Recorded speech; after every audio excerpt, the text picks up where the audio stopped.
Greetings, everyone. It's now March 21st here on the Wolverine Live. They don't ask how you did it in March. They ask how many wins you have.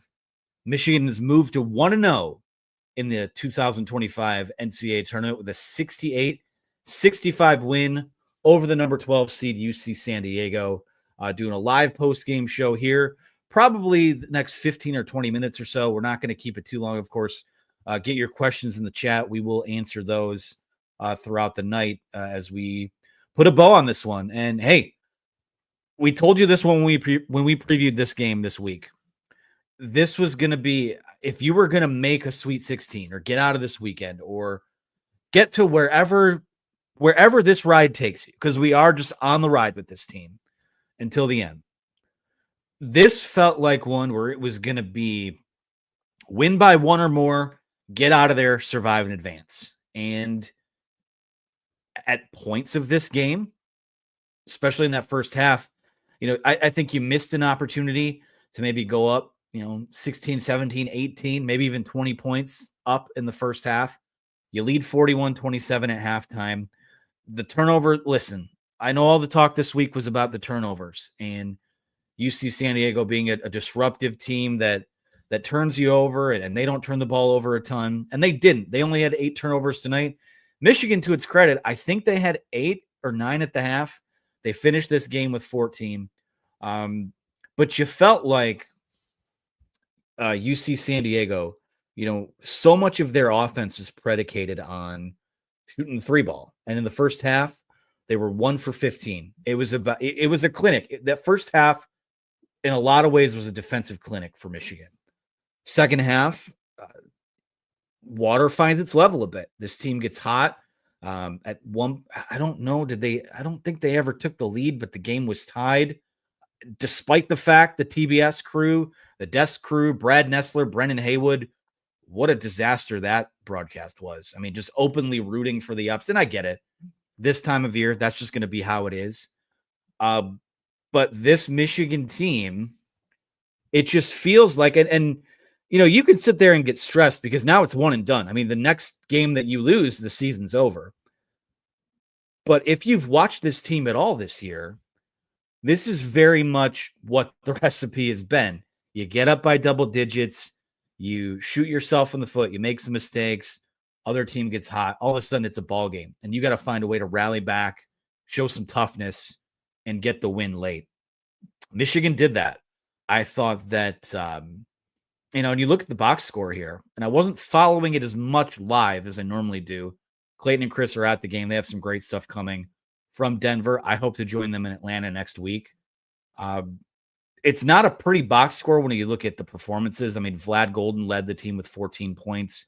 Huge free throw on a night where they didn't make their free throws. They were 11 of 20 from the free throw line. Vlad Golden makes a couple big free throws late. Trey Donaldson, 12 points, 7 rebounds, 3 assists, 2 turnovers.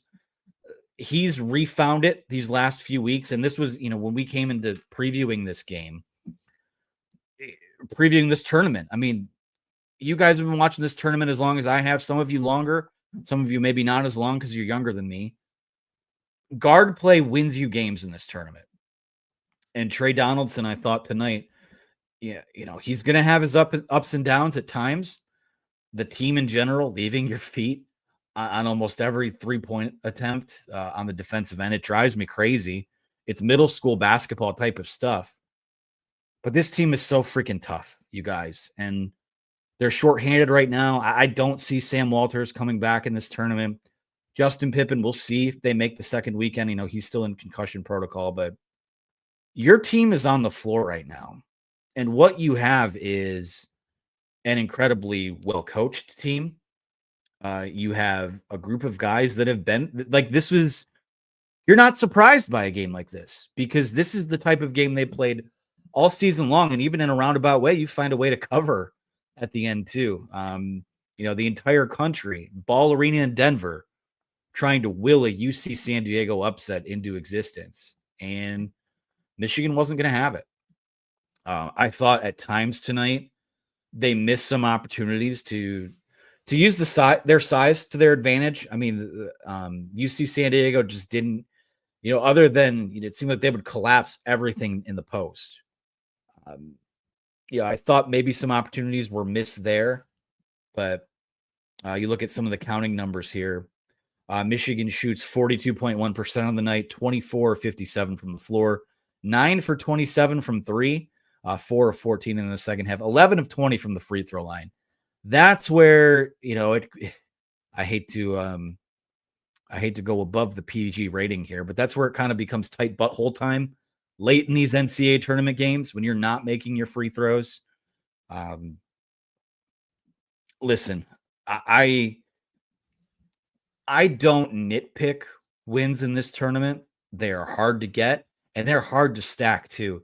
Michigan's going to have a hell of a time with Texas A&M in this game on Saturday night, and I think we're still waiting on a tip time. But this is who they are. They have flaws. Obviously, they don't have a true backup point guard. They don't really have a true backup center.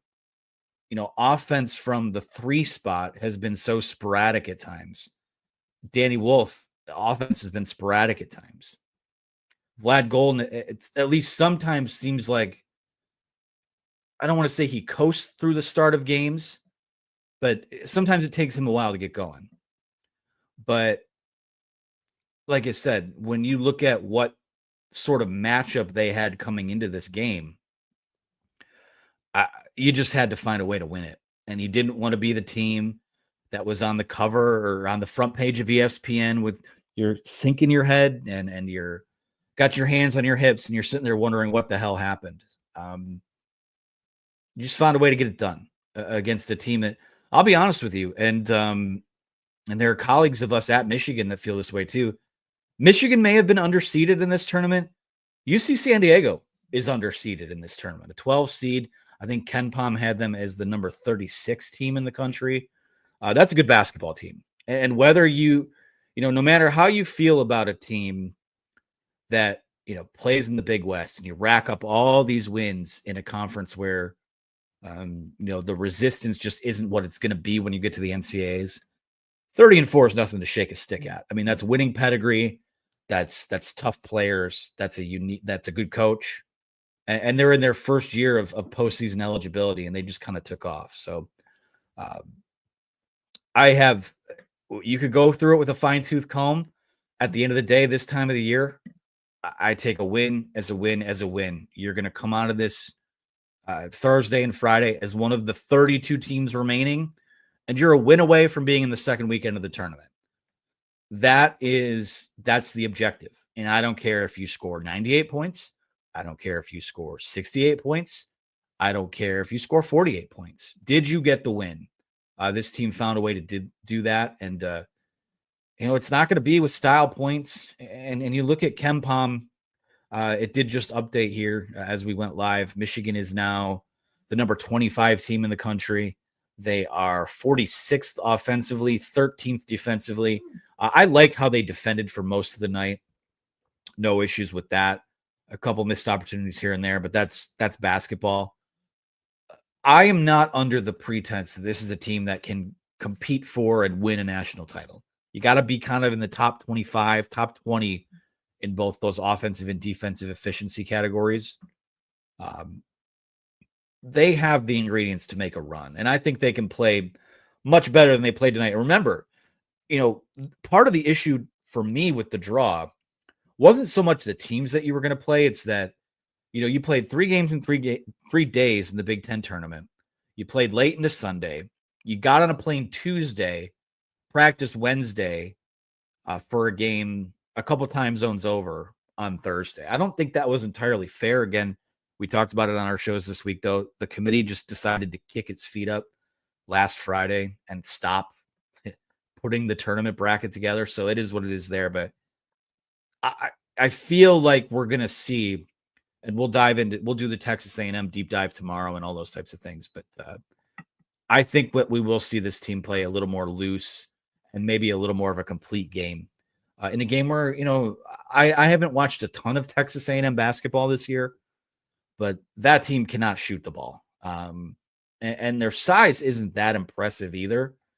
So it's going to be, Michigan's going to have to shoot the ball better, and I think they can. Michigan's going to have to be strong on the boards. A&M, I think, is the top offensive rebounding team in the country. So those are some early things to keep an eye on. But I have time to take some questions here. We will take this one from Joe Kirkland, who says, serious question. Did altitude play a second half tired factor? It's possible. I mean, that is an adjustment to make, and that altitude sickness is no joke. If you guys are out there, or even our guys are out there, mix in a water. I mean, it is. I've read some pretty nasty things about it, and I've never been to Denver. I've never been in altitude to that extent. It didn't seem like it was a factor for UC San Diego. I think that I'm not going to make that excuse for Michigan why this game got closer than it was. Only because we've watched this. I've watched this game. This was a rerun to me. I feel like I've watched this game 10, 15 times this year, at least. So it's possible. Again, part of it is you're not. I think when Dusty May has this thing rolling, they're going to play 9 to 10 guys, and it's going to be kind of like hockey lines where you just keep rolling guys out there and mixing and matching combinations, and they're not built to do that.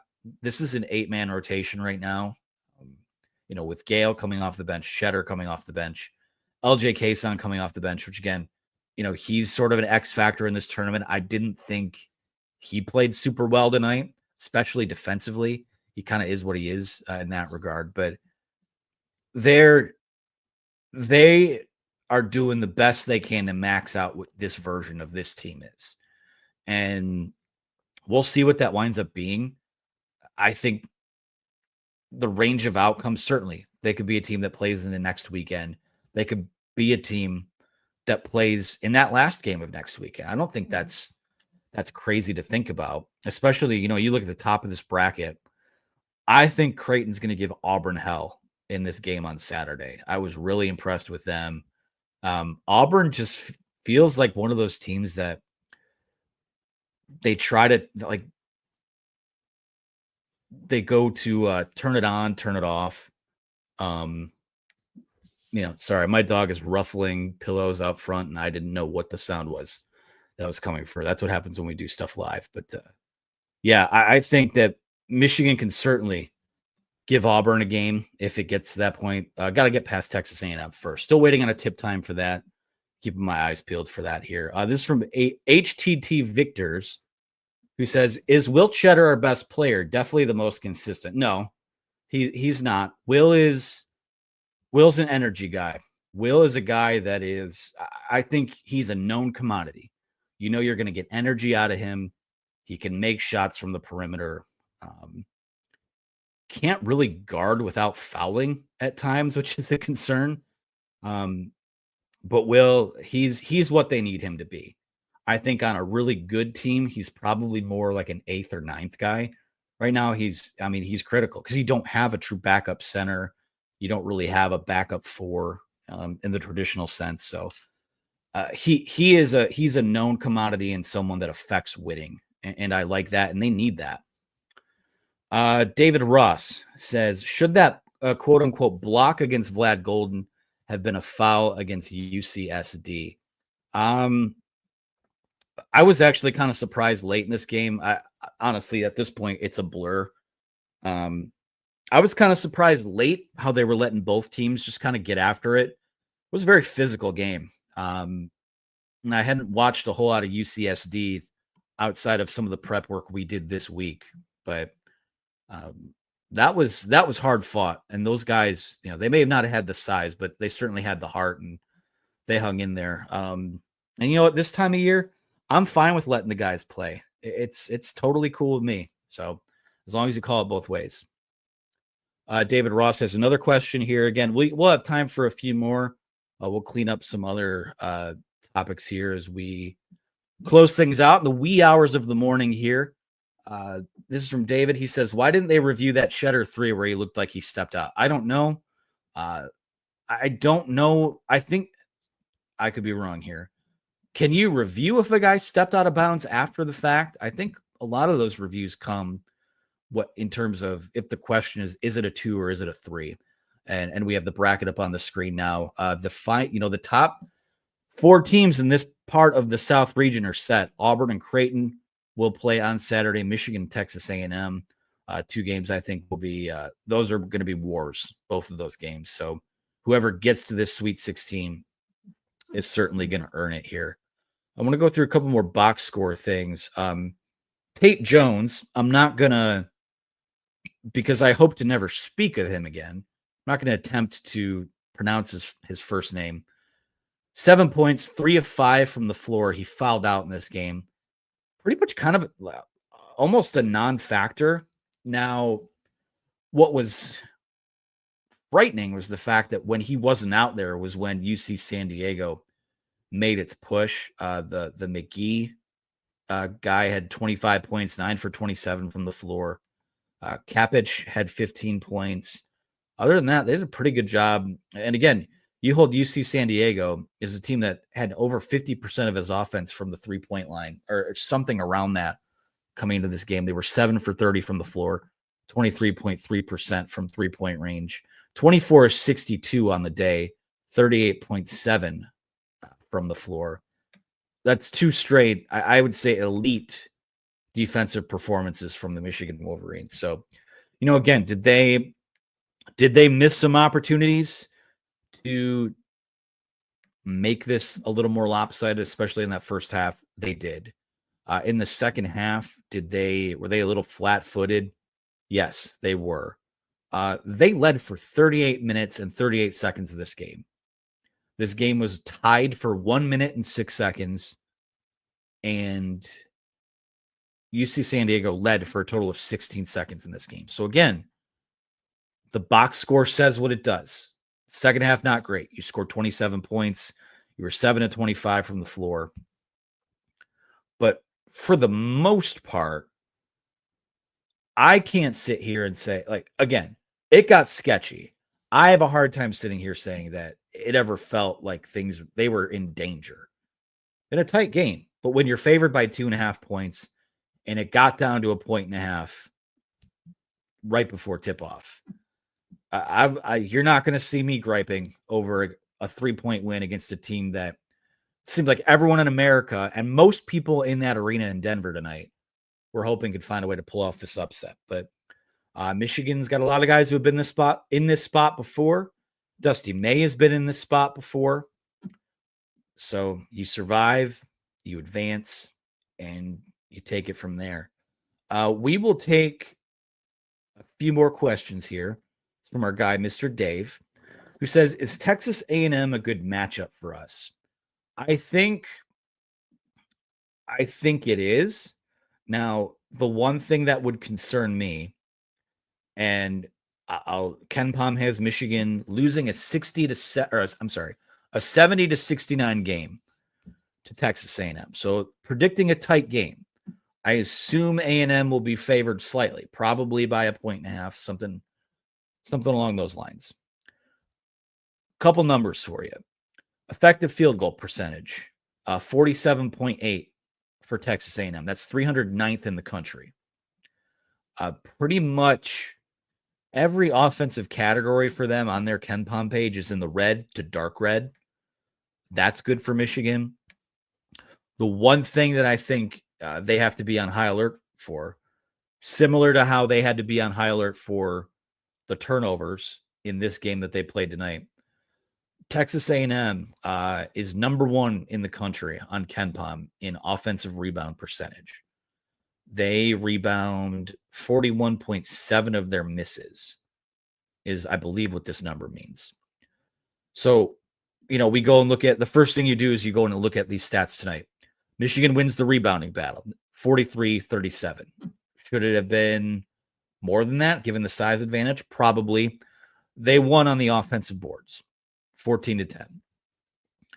Something that gives me hope that won't be an issue in this game is you look back at that Maryland game where they out-rebound the Terrapins. I believe it was 47-18. It's pretty lopsided in that category. So if Michigan can bring that sort of effort to the boards, and again, I got to look, I'm learning about Texas A&M in real time a lot like you guys are. You look at their starting lineup right now. They go 6 foot, 6'4", 6'6", 6'7", 6'8". So a very different team from UC San Diego, a similar size advantage, at least on paper. So I think if Michigan can knock down his shots, I think that they will win this game on Saturday, whenever they do wind up playing it, and find their way in the Sweet 16. From there, we'll see. At this point, my gut says maybe if they got past that, Auburn would be a better matchup for them. Just because, I mean, Creighton it was fire from above in that game against Louisville today. One of the more impressive games of the day overall.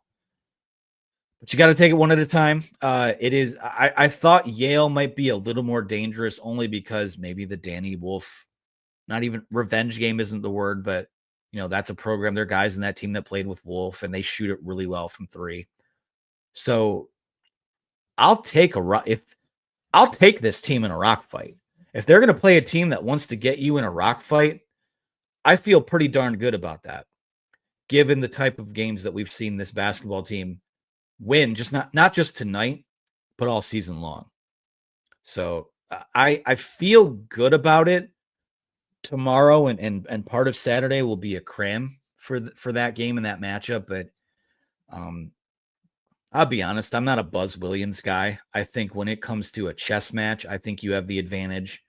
I think when it comes to, I use the Jim Harbaugh term, steel in your spine, I feel like that's advantage Michigan. So we'll see what happens. Other than that, we'll clean up a few more here. We'll take this one from Jim Warren. Last one here. He says, why are there no NBA alums not talking about this? Or why are no NBA alums not talking about this win on X? Probably because they're in bed. It is, as we record this live, 12:46 a.m. on the East Coast here. A lot of NBA guys are either playing or sleeping. They're on rigid schedules, but they'll wake up tomorrow and they'll be pretty darn happy. I'm not putting a whole lot of stock into that. So I will close things out here. Michigan is going to go for its 6th straight appearance in the Sweet 16 when it makes the NCAA tournament on Saturday against Texas A&M. Listen, just grateful to get any win in the NCAAs, let alone one where a lot of people picked you to lose, and the ingredients were there for you to lose, quite frankly, and found a way to win. So that's 4 wins in a row now. Michigan, the 5 seed, 68, takes down number 12 seed UC San Diego. That's what you wanted to see. Just survive in advance, baby. That's all it takes. So that's going to do it for me. Be sure to like this video, subscribe to our YouTube channel. We will do this again after Saturday's game, and Lord willing, from Atlanta next weekend in a Sweet 16 or Elite 8, but we take it one at a time, one game at a time, one post-game show at a time. So for our producer, Megan, behind the scenes, I'm Anthony Broom. Thank you guys so much for watching. We'll talk to you again Saturday.